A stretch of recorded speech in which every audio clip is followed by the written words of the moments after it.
Now, mites are not just invisible bugs that live in our homes. They can also actually live on our bodies as well. In fact, many adults have mites living on their eyelashes, and it can really cause a lot of discomfort.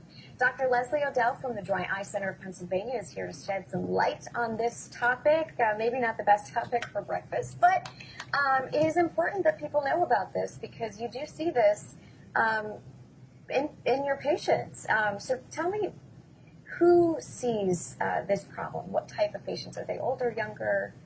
Sure. So the problem is actually it's a microscopic organism we call Demodex, and it has a strong liking for eyelash hair follicles and also oil glands that are around the eyelid.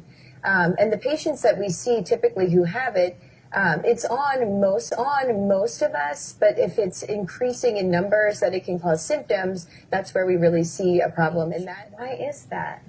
I think it has something to do with our body's own natural immunity, just to be able to fight off this microscopic organism. Wow, that is really interesting. Okay, so yeah, how do you test for this?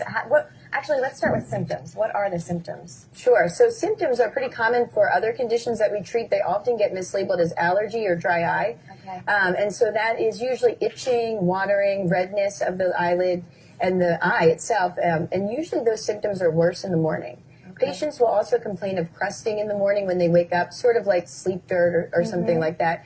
But usually the symptoms worse in the morning is my trigger to look deeper. Okay. And then how do you, in fact, test for the mites? Pull out a few eyelashes and put them on a microscope slide within the office and look at them there within the office and look at them there with the patient, which really gets their attention because they're usually moving and still alive at the time when we're looking at them. Oh, wow. Okay, so then what do you do if they do in fact have this problem? How do you treat it?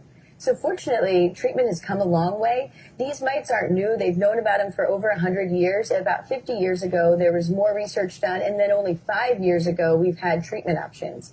So the treatment that is most effective is tea tree oil, so a naturally occurring element.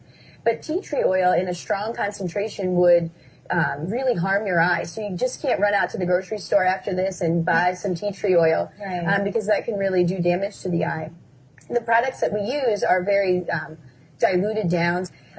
Yep, so thanks so much. Yeah, thanks so much for coming on. Really interesting. All right, we're back with more Fox 43 Morning News coming up.